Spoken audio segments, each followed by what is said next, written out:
Ladies and gentlemen, it is only right, it is only fitting that for objectively the worst strategic season in Big Brother US history, to end on a note like this with one of the worst decisions being made in finale history. I mean, it's bad enough that MJ worked so hard to win the final comp just to take Chelsie anyway, but if she thought she needed to win the comp to make final two, why didn't she want to cut Chelsie just the same? It made no sense. But that was, the background story, because all of us knew that this was a coronation party. We all knew it was rigged for Chelsie to win. None of us was surprised by the outcome. But all of the things that happened within this finale really exposed even further just how bad the community currently is, the state that we're in. I mean, literally production is out here forcing Matt to say thank you to Angela. They're forcing Brooklyn to apologize to Angela. It made no sense whatsoever, and that made me believe Angela was a lock to win AFP, only for Tucker to win it anyway. So once again, how come production, why was it so hard for them to get her to apologize back to Matt? None of it made any sense. And the jury roundtable phase felt like Angela didn't want to vote for Chelsie. The question that Angela asked Chelsie, Angela specifically stated, if Chelsie dodges my question and doesn't own her game when I ask her my question, she won't get my vote. She asked her a very direct question. Chelsie kind of danced around it like a politician, and she still got her vote somehow. So if you're really paying attention to what's going on here, ladies and gentlemen, it didn't really matter what someone said or what someone didn't say, similar to 2 years ago. And that is where we are, ladies and gentlemen. We are basically in the potato chip 2.0 reign. And at the end of the day, the same things people are saying tonight about Chelsie, they were saying about Potato Chip. Now, Chelsea's the best woman to ever win the game. But they said that 2 years ago when everyone knew the Potato Chip was nowhere near the best woman to win this game. So it's hard for me to believe anyone has credibility. And I'm going to be very, very constructive with my criticism here. So if any of you all are Chelsie stans and you're at all sensitive, if any of y'all are snowflakes, by all means, you know where the door is. I'm going to do what I do best, and that is breaking down this game better than the rest. Now, this is Recency Bias Radio where no one is safe from criticism. And congratulations is in order, first and foremost. Congratulations to Chelsie. She did pull off a great win. She started off this season downgraded. She had to claw her way out of that position. She had to deal with Angela completely blowing up the collective. Then she had to deal with people like T-Kor hating on Cedric, which put her game in limbo. But now, based off tonight's edit, we now know for a fact T-Kor targeted Cedric and Cam because she was jealous of those brothers' position next to Chelsie, which we all assumed, but it's just interesting how it took 14 weeks for T-Kor to give a single compliment out to a black man. She's trying to rebrand. Pay attention there. But with that said, Chelsie, I'm not going to say she didn't face adversity. Sure she did, for 2 weeks out of 14. But she was bailed out of one of those weeks, so really it was 1 week, and that was the week Tucker nominated her. Outside of that 1 week, she never was ever in any trouble, and that is a testament to the control she had over the game, the same control or lack thereof that Potato Chip never had any time when she played. Hence why people are not very happy with her hosting the roundtable. And if I'm being honest, if tonight was any indicator of what the future holds, Potato Chip, you're not very good at this, I gotta be honest. But with that said, the jury tonight, I really felt as if a lot of them were trying their best to say what they thought the world wanted them to say.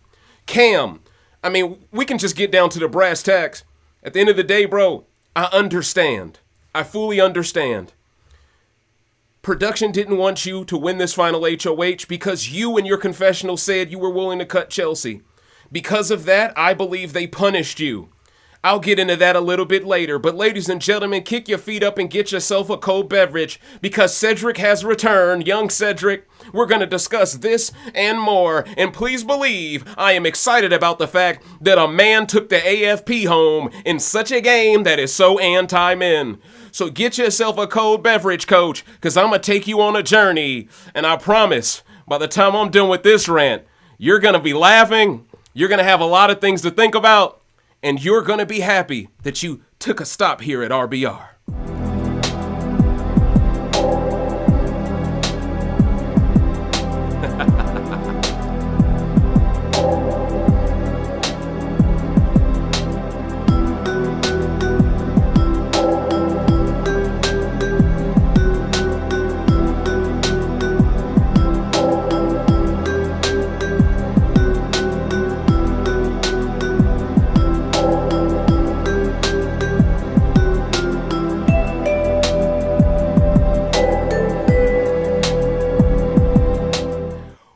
Welcome, ladies and gentlemen, to the critically acclaimed Pop the Trunk podcast, now Patreon exclusively sponsored Hall of Fame, where no one is safe from criticism. And I know a lot of you in the public are confused. What's up with that intro, Dave? What's the angle here? What are you up to, Coach?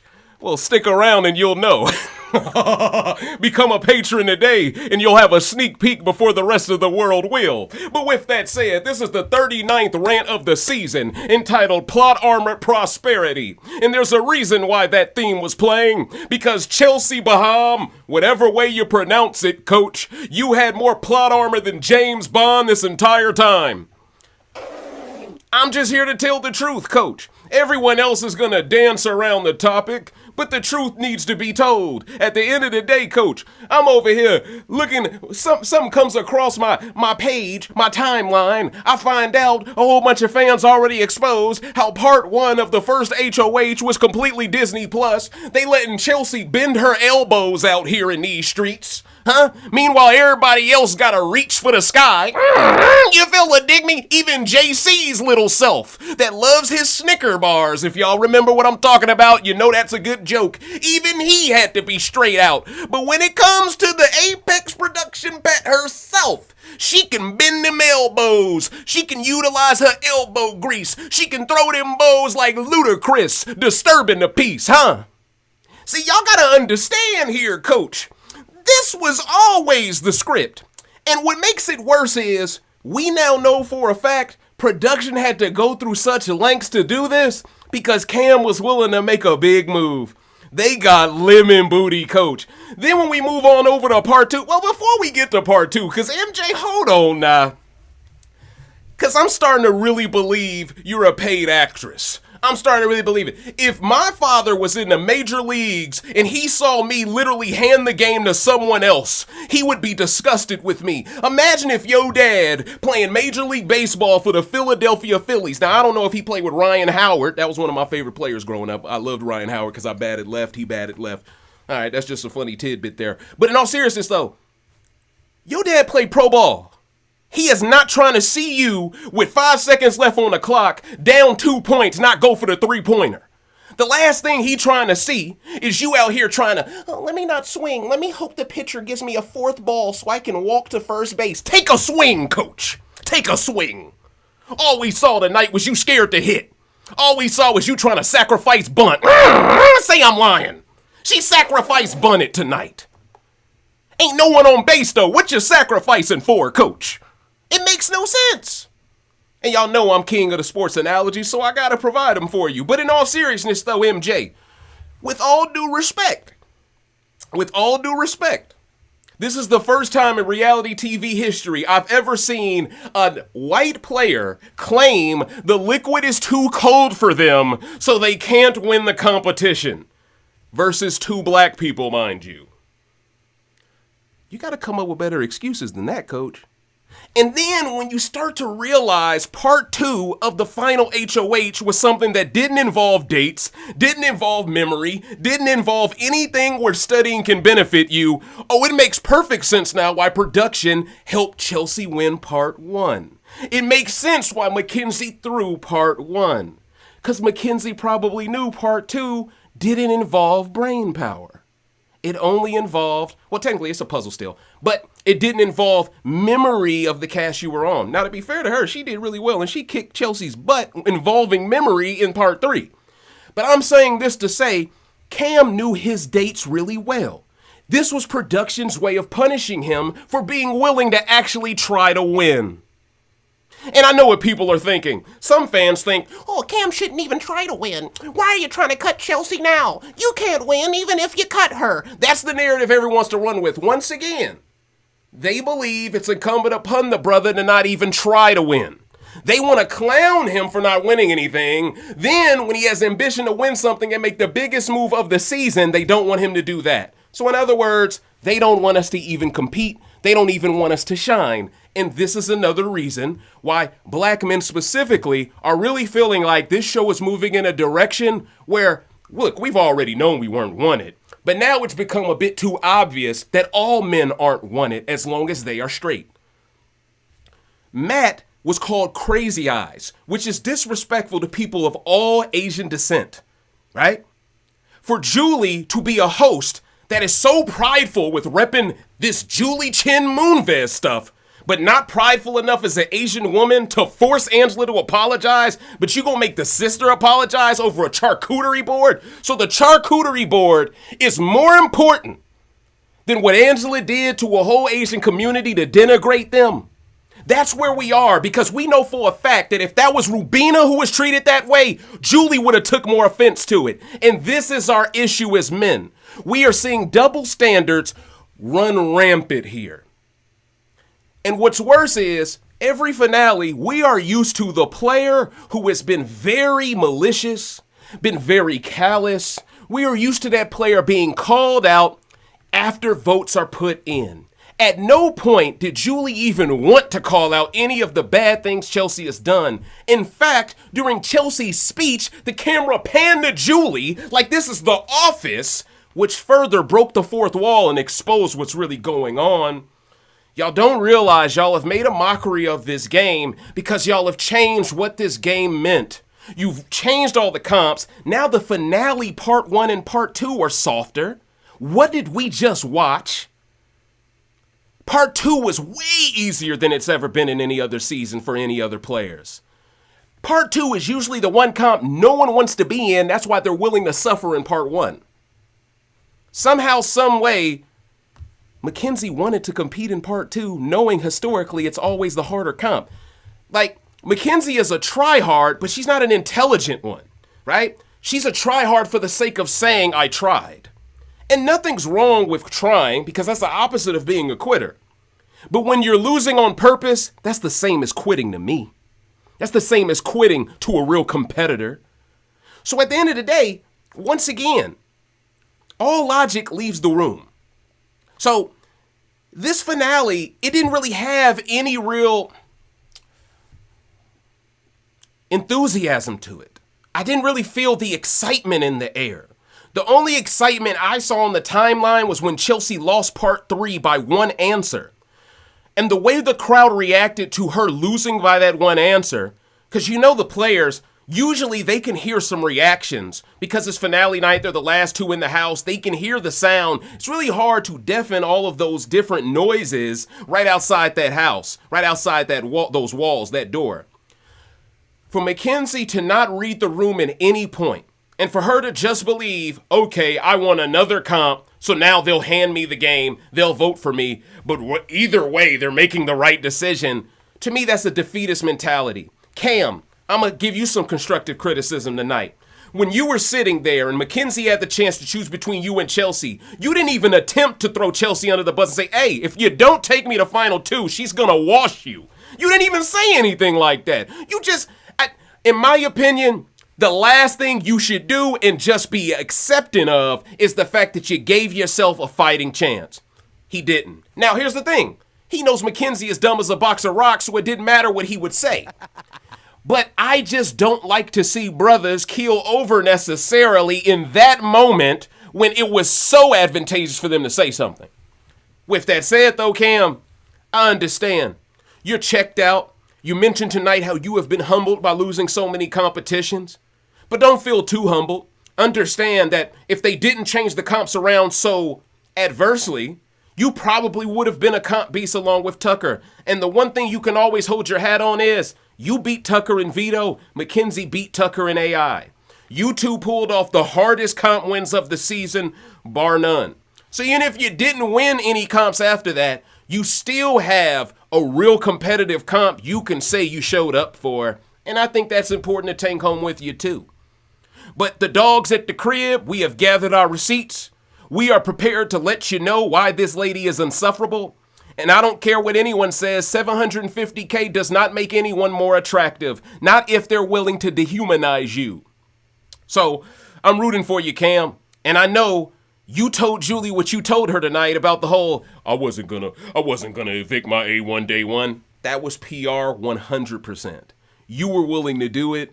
But now that you didn't get a chance to do it, you're going to act like you never would do it because you know how rabid the fan base can get. Makes perfect sense to me. So at the end of the day, this finale, it kind of failed to land the dismount because everyone knew this was going to be the ending. And I always say finales are only good when you get an ending you didn't see coming. Josh beating Paul Beta-Hamian was a legendary ending because no one thought Josh would win, let alone win the final HOH, evict Christmas Rousey. I can create the argument Josh evicting Christmas should have done the same thing for the jury that Makensy evicting Cam should have done. In theory. Because I personally believe that jury was crazy to believe Christmas deserved to win over Paul or Josh. I truly believe that, right? Just because she injured her leg due to Whistlenut being a fool doesn't mean she deserved to win the season. That girl was casting votes from the dang hospital. No. That was cheating of a whole nother level. But with that said, I do admire loyalty. This is something I have always preached, so I'm not going to act like someone is a total fool for being loyal. But when there is about a $700,000, well, technically it's about $675,000 discrepancy before taxes, this is one of the dumber decisions you can make, Makensy. Because at the end of the day, you can't live off your parents' wealth the rest of your life. That might not be a lot of money to you, but long term, you're going to be working at that construction field and you're going to go, I don't want to be at this oil rig anymore. Or I don't want to be at this construction site anymore. I really could have used that extra $600,000. And now your parents are going to feel like I ain't giving you a dang thing because you squandered $700,000. So listen, good luck to you. If you get on the challenge, maybe that's a better show for you. But you got to get your politicking game much better. Socially, you were way too reliant on Chelsie this entire time. You made the game far too easy for Chelsie, and you let her get away with targeting you at the double or trying to get everyone to target you at the double. You hear about her being after you during the double, and you choose not to believe it. And the way that you ran right to her with that information, but you never once ran to Leah with the information Chelsie told you, it was you showcasing you have the ability to fact check. You just refused to fact check anything Chelsie said. It was like you were a willing participant in your own ignorance every step of the way. And because of that, fans don't feel any sympathy for you. So at the end of the day, why is my page going off saying feeds are back? Huh? How are live feeds back on right now? Any of y'all getting a tweet from Feedsbot saying feeds are back? Is Feedsbot glitching? Is it janky? Did janky take over for Feedsbot? What is going on here? But anyway. Sorry, that really, I lost my train of thought there. But now we should discuss, where does Chelsie really rank objectively before we really get into roasting people here? I think I think Dan, I think Will, I think Xavier, I think Casey,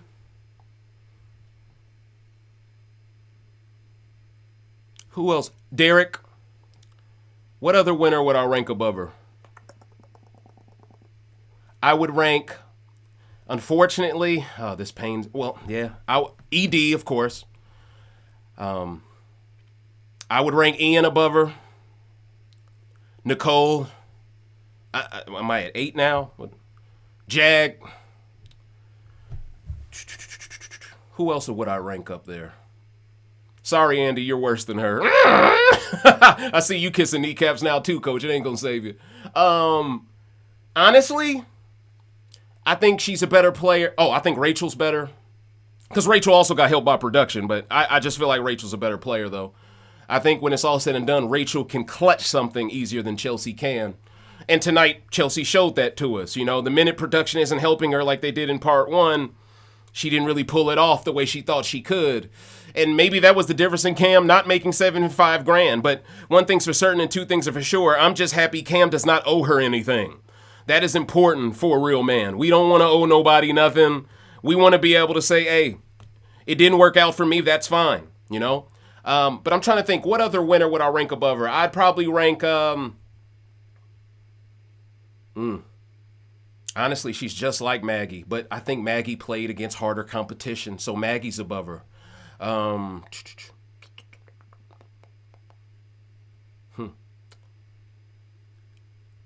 I think she's better than Jackson Mickey. I think Cody's better than her. He made 2 finals. Yeah, I don't think she's top 10. If I'm being completely honest with you, I think she's somewhere in between the 10 to 15 range. If we're being completely honest with no biases, I think she's about 10 to 15. Right? And that's me being completely unbiased with no emotion involved, pure logic. I think she's top 15. I think if she didn't have so much help, I think if the cast was a bit more adequate, I believe there is a strong chance that she could have easily been top 5 like everyone wants to glaze her to being.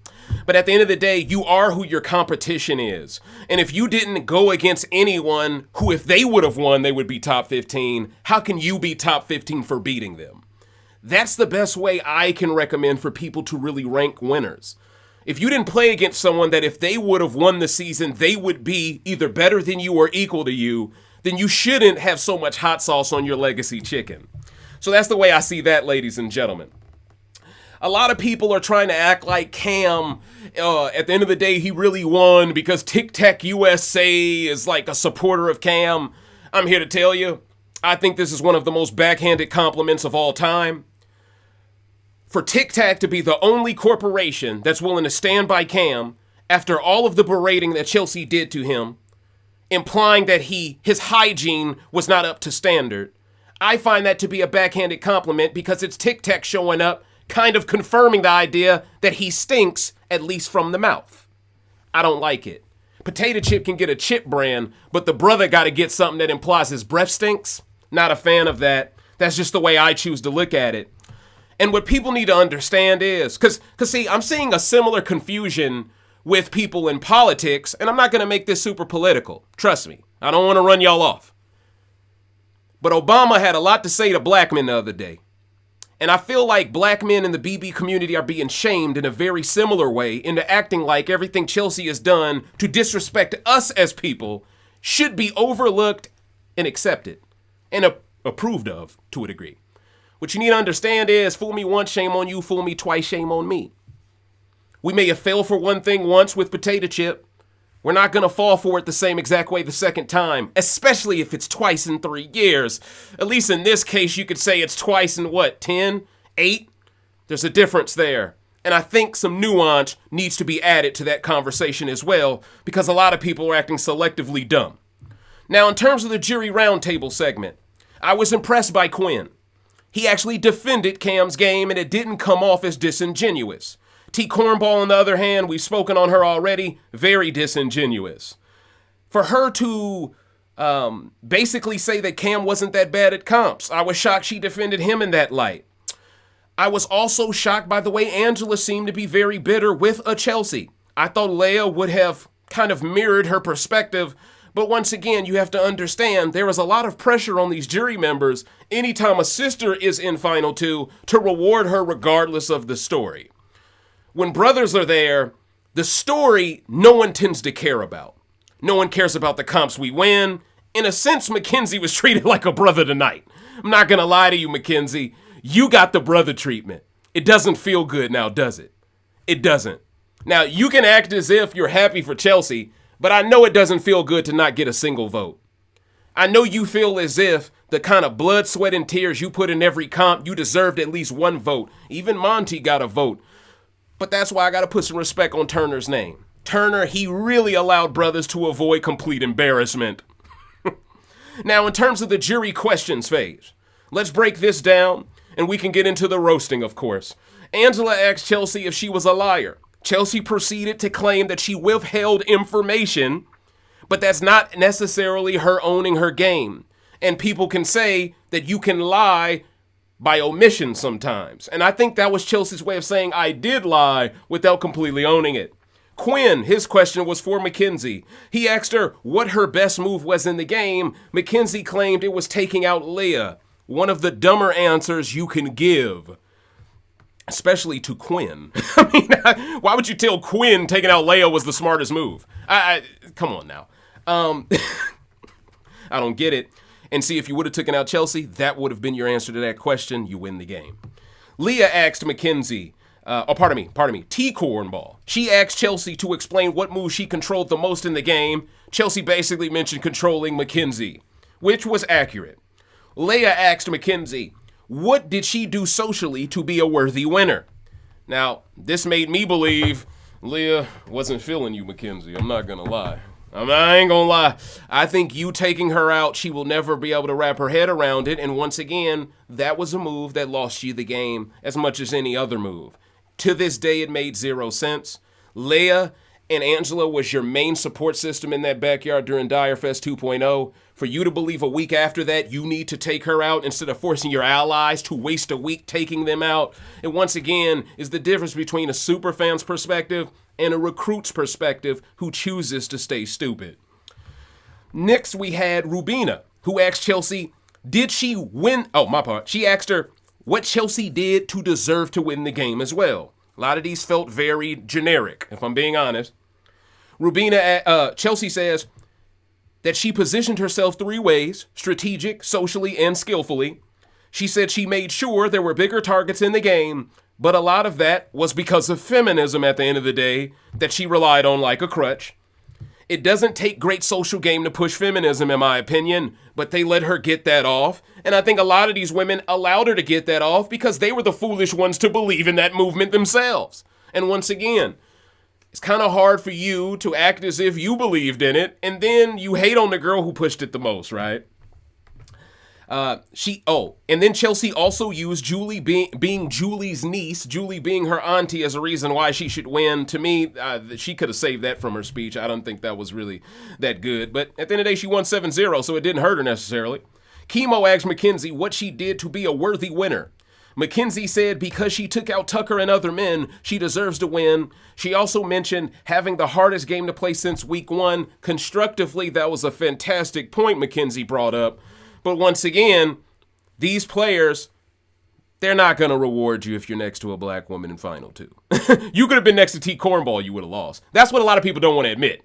Tell the truth with yourselves, y'all. T-Kornball would have won the same exact way, and it wouldn't have been because she's as good as Chelsie. It would have been because she's a black woman. And the new mandate is if a black woman's in Final 2, she automatically wins. Right? Let's just be honest there.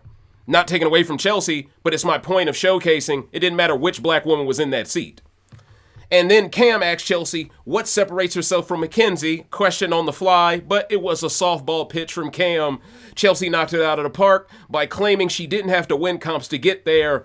That's Disney Plus, though, because we clearly can tell you did need help to get to the end from production. I'm just saying, coach. I'm just saying. She even said she could have been in a showmance if she wanted at the beginning of the season. Who is she referring to, coach? Can someone answer that question? Because I have no idea who she's talking about. What the fuck? I don't know, bro. I don't know. I have no idea who she was referring to there. And it's ironic because for a woman who refused to admit to being a liar, she literally lied answering that question. Stupid, I know. Now, when it came to the final speeches, Chelsie said more of the same, but she basically driv the hammer home. She punched the table. She let everyone know she was this fantastic player. And to the novices in that jury, let's be honest, this is probably the worst assortment of jury players we have ever seen. So anything you say to them that remotely sounds good, especially when Makensy stuttering over her words, you're probably going to earn their vote from it. She also mentioned how she was at the bottom at the game because she was downgraded. She mentioned having to claw her way up, which I've already mentioned. She spoke on how tough it was to play this game, but how well she was able to matriculate throughout the game and control it. She hammered home everything she needed to, essentially. In Makensy's speech, she stuttered, but then she mentioned how she was on the block. Oh, and one more thing. Chelsie mentioned that Makensy got to compete in 7 more comps than her, so it was easy for Makensy to be a bigger comp beast than her. I thought that was an interesting filibuster. Clearly, she was preparing to do that to Makensy, and everything that Makensy said came off like she didn't practice her speech at all. It was almost as if she didn't think she would be in Final 2 based off how she put together her wording. Now, when everyone voted, Quinn said that he voted for the most diabolical player. That's ironic because his term or his use of diabolical was once used for us to call him anti-black. I feel like that was him 100% rebranding himself. Pay attention there. I gotta appreciate the continuity to a degree. All right.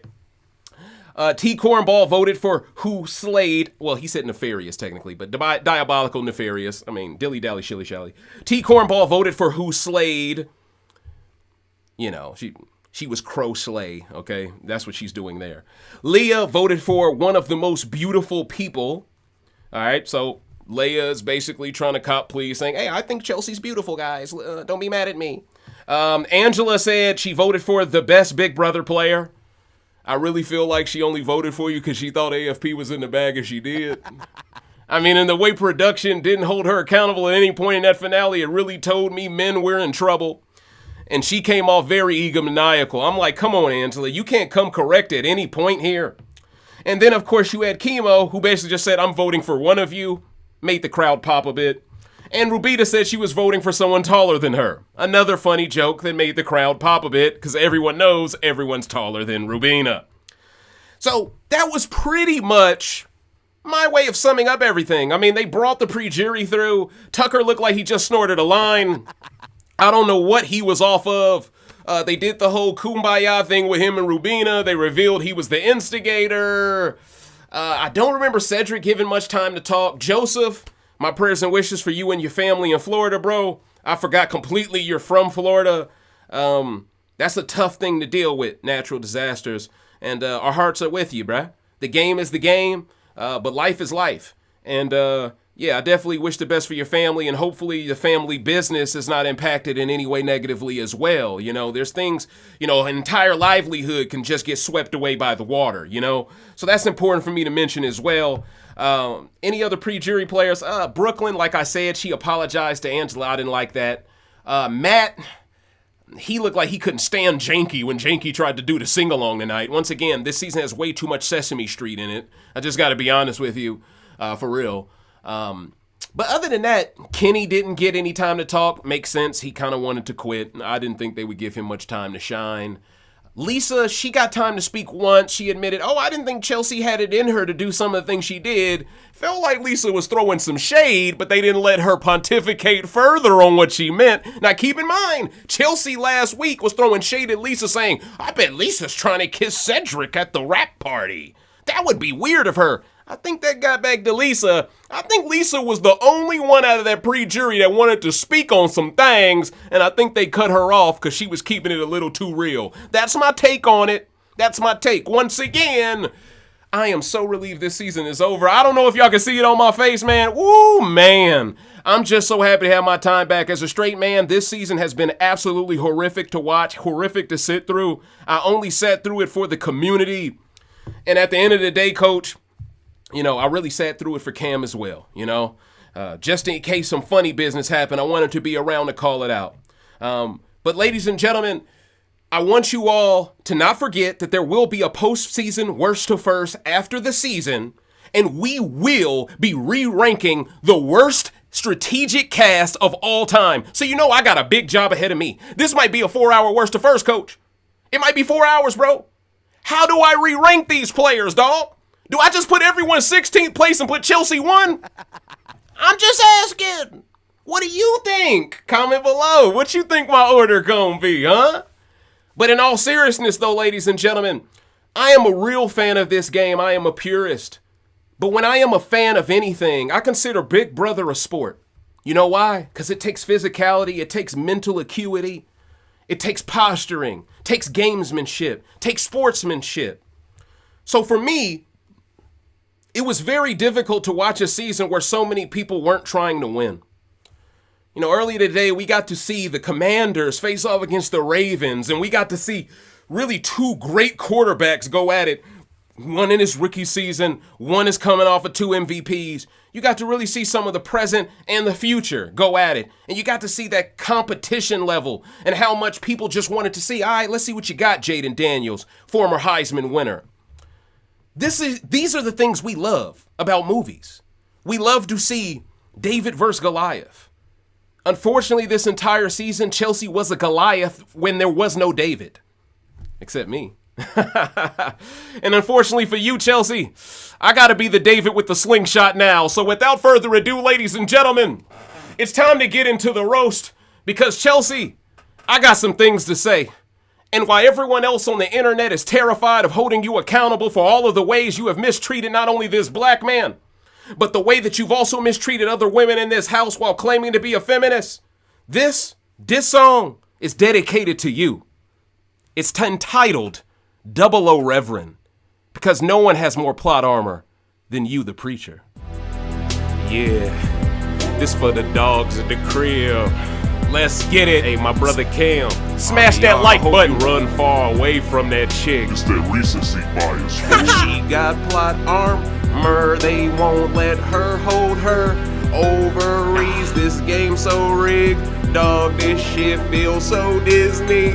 Plus, I can't believe fans like this trash. Damn near whole cast played bad. I can't believe this season flawed. Because Chelsie, you messed up the season. This season did it for no rhyme and no reason. This a melody for jealousy. Let's talk about your legacy. You hide behind the Bible, but you couldn't hide your treachery. You sick in the head, you really need some therapy. You make my skin crawl, your gameplay is leprosy. You a one-trick pony who lacks tools and weaponry. That's why you had the grip to play the game technically. You're anything but heavenly, the poster girl for heresy. I can teach you how to be a player, Bill Bellamy. You think you deserve Cam, but his wife you'll never be. The dogs at the crib and cooking, I got the recipe. She got plot armor, they won't let her hold her ovaries. Smash that like button. So rigged, dog, this shit we in the building. So Disney. Plus I can't believe fans like this trash. You did damn near whole cast played bad. I can't believe this season flawed. It did because. And with all the help she gets from production, and my worst at first I have to do deductions. Even the final HOH had corruption. They rigged the comp cause they know she ain't a clutch chick. Her stands like the Glazer, call her a trailblazer. But if she was a man, we all know that they would hate her. Double standards galore, this season's a bore. How you a feminist when you label Leah a whore? Save the victim talk, you ain't practice what you preaching. Men are waking up because you the demon deacon. Just like potato chip, you're so insufferable. I mean, you really crashed out. No deductible. You act high and mighty, but you're no Huxtable. You may have won the game, but what you lost irrecoverable. This game so rigged, dog. This shit feels so Disney. Plus, I can't believe fans like this trash. Damn near whole cast played bad. I can't believe this season flawed. She's the Double O Reverend. Yes, ladies and gentlemen, you can't tell me that ain't the coldest diss song in reality TV history. Leroy, I know you're very relieved right now, coach, because I was on your head top. Chelsie, you just got cooked, and you can fact check that whole song. Nothing I said was false. Everything I said was true. And this is where we need to start the roast right now, coach, because at the end of the day, for all these people to act like we all should be so happy for your victory. And don't act like for 30 minutes I didn't do everything I could to be impartial. Give me another 30 to cook now. But with that said, you can't be a feminist and call other ladies what you have called them this season. You can't be pro-black and do what you did to Cam this season. You can't be someone who benefited so much from so much stupidity and act as if you were Lex Luthor facing off against Superman. Sorry, I'm not buying it. Sorry, hurry up and buy. I'm not finna buy. And that's the problem. People are mad at me because I refuse to bend the knee, proverbially. But last time I checked, I'm the king of the north. So you ain't gonna see me do that now, will you? Even Jon Snow didn't bend it for Daenerys. Let's talk about it here tonight. And I definitely got the Valyrian steel, and I'm fighting like I'm All Might. No matter how you shake it, coach. Chelsie, all the congratulations in the world. I'm happy another black winner was crowned. But I would have loved for you to be more respectful throughout this season, understanding that you have women who are following behind you that need you to set a standard, a golden standard. Understanding that potato chips win, no one really buys it, no one really believes it has any credibility. Yours was seen as the one with credibility. So why you gotta be so dirty with it? Why you gotta be so malicious with it? Why do you have to go so low when it's so easy to just stay high? Kind of like Tucker, right? But in all seriousness, though, I believe you lowered yourself in the process of you becoming more arrogant along the way. I believe the minute Tucker left the game, I believe you knew there was no way you could lose. And I believe when there are players like this who aren't held accountable and checked for the things that a black man would be, or a white man, to be fair, would be. I was seeing narratives online on Twitter. People were creating all these different talking points. Y'all really want Tucker to win AFP? He said this about this person. He made Chelsie cry. Okay, you had me until you said he made Chelsie cry, because from where I stand, that may have been karma, because I'm here to tell you, the stuff she did to Cam, we don't even know what Tucker said to her, and even after that, all Chelsie did was glaze Tucker, which once again told me in exchange for the season coming to her, she needed to be nice to the AFP. So you got to understand. And Chelsie, you should have known better asking fans to vote for you for AFP. You should have known better, coach. I've never seen so many people want you to win a season, but be completely over the idea of voting for you for AFP. That's a sign that even your fans know you're not likable. They just don't want to admit it. Because who wins the season that you don't want to win AFP if Potato Chip won both too? This tells me fans are aware of the fact that she was on easy mode, but they also don't want to take away from her moment. So they're trying to give her some time. And that's what I attempted to do in the first 30 minutes of this rant before I got into my rhyme. But at the end of the day, coach, when you act the way you do it towards Cam, you defeated Cam so much because you put him in an unwinnable fight. Because all the ways you kept disrespecting him so your game could be better, you constantly put him in the position of matching your disrespect and being sent home earlier, or just sitting there in a corner as an effeminate man every week and just being dragged. Eventually, Cam got to a point where he didn't even want to be dragged to Final Two because he didn't want that to be his story. And to an extent, I respect that. But I also constructively believe you had more left in the tank to give a real speech, to really give Makensy something to think about. So I see it both ways, Cam. But with that said, what does it say about how annoyed he was with his A1 day one that he didn't even want her to take him to Final Two? That tells me he didn't want to sit next to her and he didn't want to be alone with her in that house. I'm just saying. And we all know the real reason why they didn't vote him out when they considered doing it over when Makensy was trying to use veto on him in Final Five and of course keep Kimo that week. We all know Rubina, pardon me. We know the whole reason why they were considering taking him out but pulled it back was because at the end of the day, everyone knows Leah ain't really into Quinn. She friend-zoned that man something serious. Quinn, poor you, bro. You thought you could really beat Corey. Game so cheap, it ain't worth a burger 2.0. You thought you could be that guy and fulfill that prophecy. But see, that's the thing though, Quinn. Deep down, Leah wanted a guy like Cam to show up to jury so he could get deep down. See, you got to understand, coach. There's levels to this, and Holes is one of my favorite movies. Dig it, oh, oh, oh. You feel the dig me, coach? And at the end of the day, what happened in the movie Holes? A brother had a snow bunny going. That's all I'm saying. That's all I'm saying. Understand, every joke I have, there's some level of levity to it. But there's also tons of truth hidden within it. But at the end of the day, Cam, when it's all said and done, do I want to see you play this game again anytime soon? I'm going to keep it real. No, I don't. I think you had the full Big Brother experience because you made it to a finale night, bro. If you want to do challenge, go do it, bro. But I think you can let this go, bro. Now, here's the thing. Do I believe Cam would be a much better player if he actually studied longer and actually understood the subtle nuances of the game before he played? Of course. But sometimes you're Monty and you can pick up on it quick. You're Paul Beta-Hamian. You can be a recruit, pick up on it quick. You can be Sir Anthony Douglas, Dougie from Richmond. You could pick up on it quick. And sometimes you just can't pick up on it quick.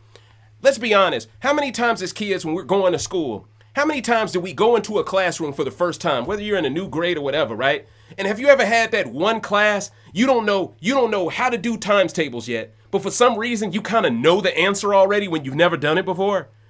This is why, to a degree, I do believe that knowledge can be passed down to your kids somewhat through DNA. Because there's certain things we just catch on to easily as human beings, and other things we just aren't very good with. And that's what I believe, Cam. I think you're a guy, if you simplify things for you, you're a great soldier. And that's what you always was for this throuple, as they like to call it. But when it's all said and done, you were the guy both of those women wanted, but they were too cowardice to choose you over the other because they were scared once they do that, then they have to actually get the other one out and then win out. Instead, they basically decided to keep roasting you and just coast along, which I believe, till this day, was one of the dumbest gameplay tactics Makensy could ever use. The future white lady of tomorrow, if she ever gets the same opportunity you got, Makensy, she's not going to squander it for the sake of feminism. She's just not. She is going to rock that black man's world. She's going to turn his head, and she going to go and win that game. Because every woman deep down knows they can win the game next to a black man. And this is another reason why what Makensy did tonight, understanding how Monty lost, made no sense. But once again, when all three players at the end are basically recruits, Chelsie is just a little bit more seasoned than the rest. But I still don't consider her a real super fan based on some of the things she was saying on feeds. Now, some of that was probably her trying to convince recruits to do dumb recruit stuff. But I also believe to a certain degree she also was saying certain things by herself that implied she didn't have that much source material either. But with that said, she didn't really have to sweat this season outside of maybe week 1 and maybe week 6, I want to say. Week 5, pardon me. I don't really think she sweated, except week 1 and week 5. Week 6, that was when T-Kor ball won HOH and basically got Tucker out, essentially. So I don't really think she had to work very hard there. I think the only time her game was really tough was week 5, week 1, and possibly Direfest 2.0. But once again, at every turn when Chelsie, conventional wisdom would suggest, A, take your foot off the pedal, you're being a little bit too boastful. Even in her speech tonight, she was a bit boastful. Most things imply, or conventional wisdom suggests and implies, that you don't shout at your allies in a backyard with 2 vetoes to be played the day after. She made decisions that no one else could really get away with, and it's not just because she's good at the game. It's because a lot of other players were just that bad. And I know we don't like to Monday morning quarterback everything by blaming the bad player for why the good player looks so elite. But if you drop LeBron James right now, if you drop him in the G League, he's going to average 100 points a game. Does that mean he's Wilt Chamberlain? Of course not. But compared to the talent in there, he'll look like Wilt Chamberlain. And I am just trying to temper expectations for next season because I'm here to tell you, I don't know how Julie Chen, I don't know how production markets the next season to men. How do you get us to give you another chance after what we saw tonight in that finale? The way you all kind of made Matt do what he did, y'all basically embarrassed him, right? Because you asked Makensy about Matt because she mentioned showmances, but then Chelsie mentioned she could have been in a showmance. Julie not once brought up what she meant by that. Once again, Julie don't apply pressure on her faves. She only applies pressure on the people she don't care about. But I thought this finale could have been interesting if she would have made Chelsie expound further on who that person would have been pre-jury. Because then it would have gave that person an option to say if they would have entertained her or not. Now, she's 750 grand richer. I think the average guy would say, of course I would have. Because, hey, she gonna spend a bag on me. But at the end of the day, though, this is what I wanted to avoid. A scenario in which production hides Cam's phone from him, doesn't let him see the entire truth, and nothing but it. And instead, they force him to go to this rap party, be subjected to this lady's terms now that she's made this money, and be pressured by all of these different people who at this point, after this 7-0 win, will want to completely sweep under the rug all the disrespect in favor of, who cares about that now? She won. But that's the thing, though. It matters to us.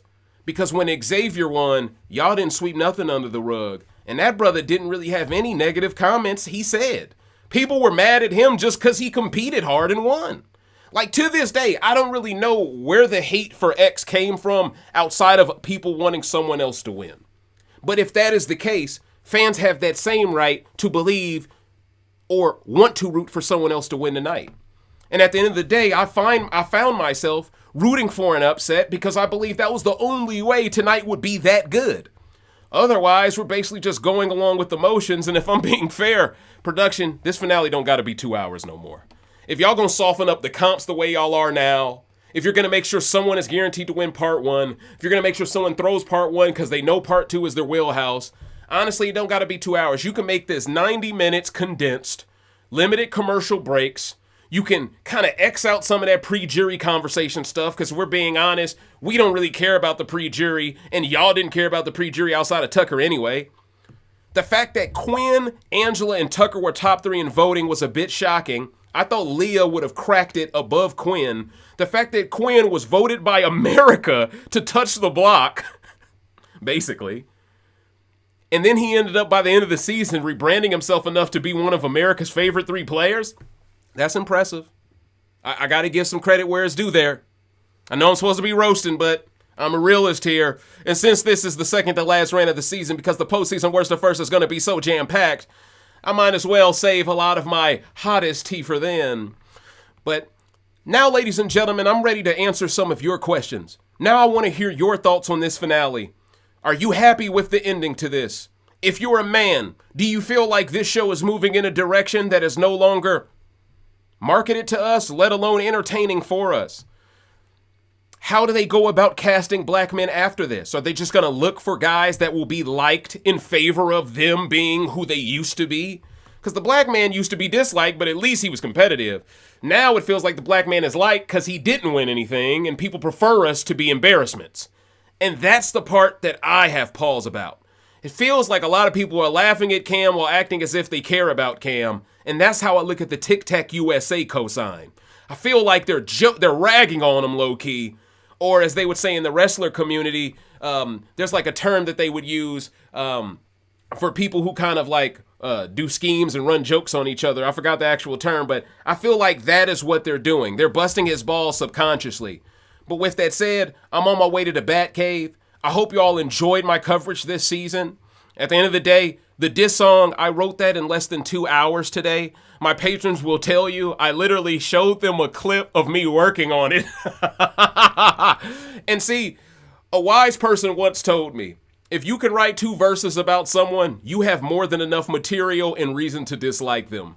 I was able to get two real good verses out, Chelsie. I gotta write, okay? I gotta write. But with that said, you are the plot armor preacher to me, until further notice. I believe you have the invulnerability glitch.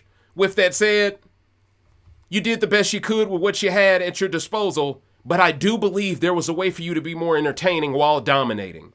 The best players in any sport know how to be dominant, but also be interesting while being dominant. Be entertaining while being dominant. Not be a showboat while being dominant, be entertaining, right? How many times did we watch Kobe in his prime spot a team 10 points just so he could drop 50? That's what I mean. Dominant, but entertaining. Sometimes when you're so elite, you can afford to spot your opponent a little bit. That way it at least seems like you have competition.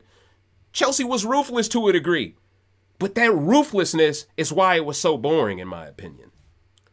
Sure, we love to see our champs be ruthless, but we also want a reason to believe that they're not guaranteed the victory. And I think that is the mistake this season made. I believe we were in dire need of another week like Dire Fest. I think it would have changed the way people saw this season completely. Or better yet, I think Leah should have just used the second veto. I think if she uses the second veto, I think a lot of people look at the end game vastly differently. And I think Makensy wouldn't have been in a position to lose on purpose as much as she did. I think if Leah gets out Chelsie, there is a 0% chance Makensy targets Leah the next week. I think she would have flipped and worked with Leah and Angela to the end. 100%. Because she would have went where her bread is buttered. I don't think she would have had some vendetta on Chelsea's behalf. Not at all. I think a lot of that is Disney+. But yes, so ladies and gentlemen, I'm on my way to the live chat. I hope you all have enjoyed yourself tonight. I hope you enjoyed the diss song. I will be releasing that as a standalone at some point, but patrons are going to get that standalone first. And they're going to be blasting that thing over and over. But with that said, coaches, I'm on my way to the live chat now. Is there any other takeaways that I want to give? Because I want to save stuff for the postseason worst to first. I don't want to get too ahead of myself here. I pretty much covered everything that needed to be covered. It was good to see Tucker and Rubina. They're going to give a real go of it. I know people were cracking jokes of her possibly being preggo and stuff like that, but after the night, she just might be. I ain't going to lie to you there. But all things considered, yeah, I believe Chelsie played a great game, an exceptional game. I believe Makensy allowed Chelsie to look a lot more dominant than she should have allowed her to look. I believe Makensy had potential to really do what Janelle couldn't do. And I think this is a reason why players like Janelle are frustrated with Makensy. Janelle was a comp beast that was never allowed to crack a final two. She always got right there and then couldn't pull off that last victory. And mind you, comps were much harder back then, so it makes sense. So I know Janelle looks at this and goes, oh man. Like, to this day, people create the argument Janelle should have cut Boogie before Will because Will would have thrown Final 3, and then all she would have had to do is possibly beat Erica. But then again, people create the argument Erica would have rather took Janelle to Final 2 over Will if she cuts Boogie. So people create the narrative that Janelle choked in that moment because she made the wrong decision. Unfortunately, Makensy, I can create the argument you did a similar decision here tonight. So, in a sense, I guess you are Janelle 2.0 because you were the comp beast who at the end, you left more to be desired there. All right. Let me make sure I cut my volume down just in case an ad hit me, you know. Okay, ladies and gentlemen, I'm going from the top to the bottom. I want to hear your thoughts. Hold on, let me remove that. Yeah, let me remove that. Yeah, let me remove that. It's in the way. Gabby says, I refuse to bend the knee to Chelsie. I refuse to bend the knee to her as well. I'm capable of admitting she played a good game, but I'm not going to overly Krispy Kreme donut glaze. That's not what I'm going to do here. We don't do that here. You feel a dig me, coach? And at the end of the day, coach, there's no guarantee she's going to be first place. Maybe I was joking when I said everyone will be 16th and she'll be first. Maybe I'm going to throw a curveball. You never know. Y'all know I'm a big Cedric truther. You never know, coach. All right? You never know. All right, Brittany says, keep it all the way real. That's what I always do, Brittany. Don't worry. Fall Allen laughed at the stay high like Tucker joke. All right, Tucker, it's a running joke at this point. You might as well act like you're intoxicated at all times. But please leave the bloody nose to a minimum. Brina says, nobody liked Chelsie. They liked her game. Good point, Brina. I'd argue some people actually do like her, though. Like, not like she likes Cam, but, yeah, people really do like her to the point where she can do no wrong, though, Brina. I do need to state that, though, because we've seen a lot of borderline mental illness online of people creating narratives that you have to like her if you like the game. And it's like, y'all didn't create these narratives for ED. Y'all didn't create these narratives for Paul. Y'all didn't create these narratives for Jackson Mickey. Y'all didn't create these narratives for Cody Calafiore. Y'all didn't create these narratives for Monty. Y'all didn't create these narratives for Xavier. Do I need to go on? So, at the end of the day, there was a lot of musical chairs going on here. And once again, people act as if that Mario Kart analogy wasn't one of the greatest analogies in reality TV history. That was the best way of me explaining to you my frustration as a viewer of this game. We want to see people who aren't in first place getting these powers, and production managed to only give first place these powers. And for part one of that final HOH to go the way it did because of production, allowing her to basically have her arms in front of her, not above her, I think that's crazy to me. She was basically parasailing while everyone else was climbing a ladder. It was like, what are we doing here, coach? Right? And I just think, that part right there was a little too obvious. And the way people are acting like, oh, well, I don't really think this makes a difference. She's shorter. That was the narrative. And then when people started showing the picture of JC from BB20, that's when all the casuals got exposed. Because you got to remember, a lot of these people don't remember JC because they started watching post-cookout. A lot of Chelsie stans don't really understand the game historically. They don't, right? I'd argue these new era fans are the reason why we lost the flashback feature in the first place. Because they want to run to a narrative instead of actually kind of trying to see, is this posturing or is this how they truly feel? And my issue with Chelsie was, a lot of the time, it was her going out of her way to say things to the cams that was denigrating Cam, and that was outside of gameplay. That was her literally clout chasing off of the back of disrespecting him. And once again, sisters, if a sister knows she can do that and be liked for doing it, that blame falls on sisters for giving sisters that hall pass. Brothers ain't giving sisters that hall pass. You can say white media may be giving y'all that hall pass, but at the end of the day, we shouldn't be letting no outsiders dictate how we mistreat each other. But unfortunately, the narrative has always been the black man is the one mistreating y'all. I'll never understand it. Because once again, from where I stood, if you include Cam, all the brother has ever done for the last 20 years is have y'all back. This one time around, y'all had a white girl willing to crash out for you and be Monty in our stead. But outside of that, coach, I'm at least happy about the fact that Chelsie wasn't able to win part 3 like Monty would have. You feel it, dig me? Some things never change. Oh, dang, the ads is fighting y'all, huh? Hey, I think it's the diss track. I think they heard how much I was cooking, and they said, hold up now. Hold up, wait. Shout-outs to Nate Dogg, easily one of my favorite singers of all time. Leah was blushing seeing Cam again. Oh, I saw the way he gave her that two-hand touch. And once again, this is why they didn't want my brother in the jury for a few days. They knew if that brother had 72 hours, it would have been first 48 for them sugar walls. See, now that's a bar. Yeah, I'm on my A game. Don't worry. This is the last one. Well, the last public one of the season. So you know I got to end with a bang. I definitely think there will be more swirling in the future, Gabby. I agree. Abdi says black men shouldn't apply for BB. It's a waste of time. This is what I have been stressing ever since Cedric left. I saw the writing on the wall. I saw how bad the jury was. I mean, and see, this is the other funny part, right? It's so on brand for production to, as soon as the jury becomes completely feminist, bring in Potato Chip to host it.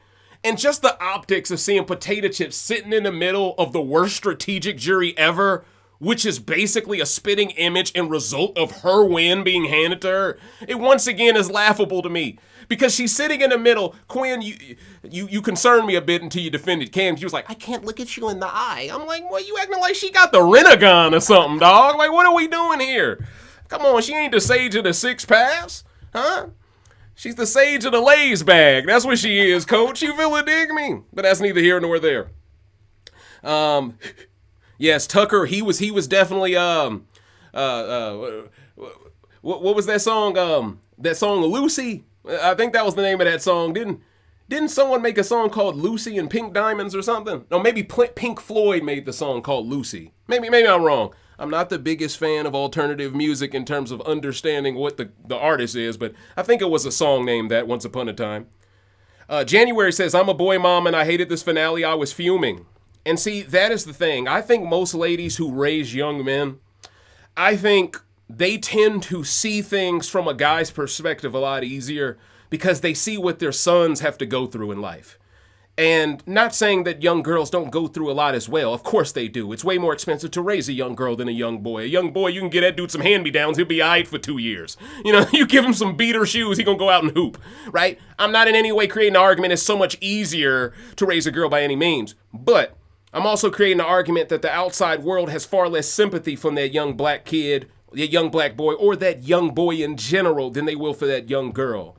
And when you witness it, and when you have a connection to a young man in a way that is familiar, like family will be, it really hits you differently. And it gives you a newfound perspective on just what men go through as well. And oftentimes what we go through is unheard.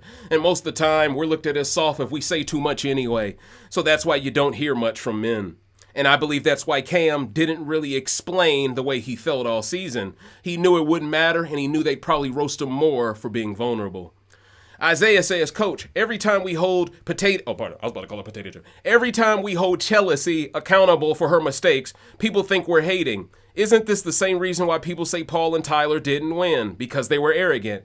Absolutely. But once again, arrogance is only a negative trait if you're a man. And women have showed us this now multiple seasons out of time. And no matter how you shake it, the same way Tyler talked to Bailey and made her feel like her vote did not matter to him, I felt like that's the way that Chelsie acted towards Rubina in her goodbye message. You know, it was very dismissive. It was very, I know I'm winning this. And listen, confidence is great, But I think you should wait until the end to say all of that. But you also got to remember, Rubina was someone pushing this woman of color grift after Tucker left as well. That was her and T. Cornball's Hail Mary plan. It didn't work out for either of them in the end, but they gave it a fair go of it. And at the end of the day, I believe Rubina felt as if she had to vote for Chelsie because Makensy is the one who basically evicted her solely. So that's just what it is. E-Daddy says, I am glad, pause. He says, I am glad that the season is over. Dimple says, Angela looked like she has a bitter taste in her mouth every time Chelsie spoke. She did. She did. You can tell Angela is one of those jurors who deep down knows Chelsie had plot armor. But if we're being honest, Angela, you did too. I mean, this finale was an example of your plot armor, Angela. How did you go out of this finale with Brooklyn and Matt, both pre-jurors, being forced to basically bend the knee to you? You ain't even win AFP. Well, I gotta say sorry to her for. She made the same amount of money as me, and I get out pre-jury. Why I gotta show her so much reverence? I don't know. It's weird. It's weird. But once again, we know we're gonna see Angela again one day, but we also know that she may have been a plant of some sort. And I think this is another reason why production made sure she felt respected. Spivey says, Coach, these girls on X are going crazy over Cam. Imagine the rap party. Better with Amira, Blue Kim, Riley, Taylor, Hannah, all there. Okay, well, first and foremost, I'm not going to lie. There is some competition there. But you have to understand, Chelsie is the belle of the ball tonight. Ain't none of them girls going to step on her. They know how insane she is when it comes to Cam. She's Arkham Asylum levels when it comes to him. Everyone is going to have the yield sign up, and they're going to wait until Cam basically rejects her to make a move if they're going to. If I had to guess, most people are going to play it cool tonight. They're not going to want to reveal things. But I ain't going to lie. I saw Cedric hug Chelsie at the end. Was Cedric the one she was implying she could have been with? They had a brother-sister thing, but I remember Cedric was laying on her leg a lot earlier pre-jury. I would hate that for you, Cedric, if I'm being honest for you. Because at the end of the day, Coach, once again, if you saw how she treated Cam, what makes you think she'll treat you better? I'm just saying. Now she's got money, and she's supposed to treat you better than she treated Cam, who she was choosing on more than you. I don't know. Gabby says Janky Week was the best week. That was my opinion from the get-go. People thought I was off my square, but now everyone agrees. January says Cam is going to be around some beautiful ladies at the rap party. Chelsea's going to lose her head. Yeah, well, I hope so. Ubong says, thank you, Dave. Hey, thank you, Coach. You've been around for a long time, bro. I appreciate you. Ubong asked the question, will we ever get a dominant black woman winner? Well, technically, this was a dominant black woman winner, but I know what you mean, necessarily. I know what you... Or do you mean black man? Nah, you got to mean black woman because of how you type that. This was a black woman dominant win. I think you mean, will we get a black woman who wins and we see her really go through it? I know what you mean. You know, what's a better way to explain this? Who's a winner that we all can agree went through a lot to get their victory? I would say X, but people will think I'm biased, right? You could argue Jag because he got voted out and then he had to reintegrate after all of that.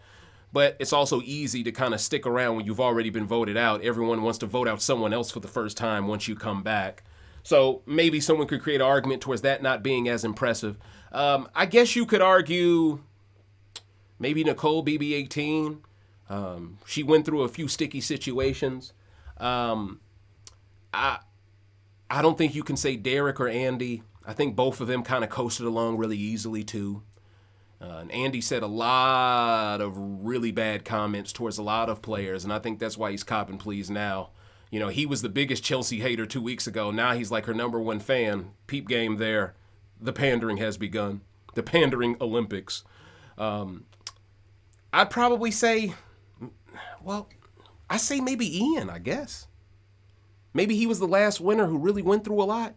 Because there was a lot of pressure on Ian after he turned on Boogie. Boogie found out. Frank called him out. Now, sure, he was protected by an alliance in the Quack Pack, but I was a young kid at the time. And let's just be honest, I think he was around the same age Makensy is now.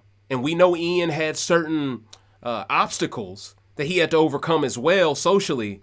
And he still didn't make the type of mistakes that Makensy managed to make. But then again, if Dan beats Ian in Final 2, are we going to say Ian is just as dumb as Makensy for taking Dan? Oh, someone who's won already, right? So sometimes it's just based off the makeup of your jury. And we know Brittany Haynes had a bone to pick with Dan, and I think she ran that jury against him. That's my thoughts on that. Thomas E. says, isn't it funny they put Lisa and Cedric on different sides where they sat at? That's interesting. I didn't really notice that. I thought the seating arrangement was based on when people got evicted, but maybe I'm wrong. It felt kind of like a snake. Well, actually, no, you're right, though. It didn't really seem like it was based on order to a degree, based on the seating arrangement. But maybe they seated people based off who Julie wanted to speak to the most. Maybe the people in the front were the only people they really wanted to speak to during the finale. And maybe the people in the back were the ones that they said, hey, these the also-rans, these the extras. We don't need to hear much from them. Maybe it's as simple as that. Spivey says Chelsie has one of the lowest followers coming after the show. Well, you know how it's going to be. They're still going to kiss kneecaps for her. Delina says Tucker almost made the same as MJ. He won 75, Tucker won 70. Oh, that's right, because AFP is 50 and he made the 20. You're right. He probably already spent that 20. Brina says Niecy Nash has already posted Chelsie winning. You know what that's about. I mean, I'm not saying you can't be happy for your niece, but the way that Chelsie always talks about Julie being her aunt, that's her definitely mentioning, I have powerful aunts. That's her saying something else to you. Pay attention. Gabby says Chelsie is a Nepo baby. And that's the thing. Like, this is why I created the Bronny James analogy on Thursday night. It's feeling very Bronny-esque. Not saying she's Bronny game, like, talent-wise, right? She's not Bronny talent-wise, but she's definitely Bronny narrative-wise. You know, the way people try to shame you into supporting her no matter what. Hey, black people don't get to be Nepo babies. We need to be happy. In my opinion, I don't mind you being the son of a great player as long as you're great too. Ain't no one mad about Ken Griffey Jr. He got to play with his dad too, but Ken Griffey was one of the greatest of all time. And if I'm not mistaken, he also hit left. Them dudes that hit left, they different. Barry Bonds, I think, hit left too. I might be wrong there. Did he hit left? I thought he did. Pilar says, why do you think Angela and Leah changed their votes? Oh, because you already know. If you're the only two that vote against her and she wins anyway, the narrative becomes you're problematic. Why do you want that smoke? You're better off just, hey, she gonna win anyway. Let me just give her a vote. No one thinks about me negatively. I can go about my life. You know, I think it's that simple, you know. But me, if I was in the jury, I'm always gonna vote for who I want to win. I don't care what the rest of y'all think. Because at the end of the day, I'm not gonna allow someone else's opinion drive my thoughts on the way that player treated me. Everyone gets treated differently. And that entire jury was not treated well by Chelsie. But to be fair, Makensy wasn't that much of a social player either. So all of Chelsea's bad moments, they still had some memories of good moments too. Whereas Makensy didn't even have good moments to outweigh the bad moments Chelsie provided. And I think this also played a role in why so many questions were centered around social game, because that was Makensy's biggest flaw. But even with that said, Cam played a much better social game than her, and he still would have lost to her in all likelihood. So it really didn't really come down to the social, but I did like the fact that they keyed on multiple things. Felt kind of like a Survivor jury questionnaire, pardon me. And Win Time says Survivor recaps win. You know, I might think about it. I hear there's a brother out there who's allowed to cook. Finally, I've been waiting years to see a brother cook. I hear this brother is going crazy. And I definitely hear that he put a certain person from a certain channel sent them to the shadow realm. I mean, doing things like that make me want to support you to a degree. I'll think about it, Win. I'll think about it, all right? But one thing's for certain and two things are for sure. This postseason worst of first is going to be box office television. And that diss song was my way of teasing you all until that postseason worst to first comes around. But I'm Dave Smith for Recency Bias. Oh, Barry Bonds did hit left. I knew I remembered that. Thank you, y'all. But I'm Dave Smith for Recency Bias Radio, where no one is safe from criticism. And this, of course, was the 39th and final public rant of the season entitled Plot Armored Prosperity. Once again, credit does go out to Chelsie, but you would be lying if you said that production didn't go out of their way to keep her looking like Bubble Boy.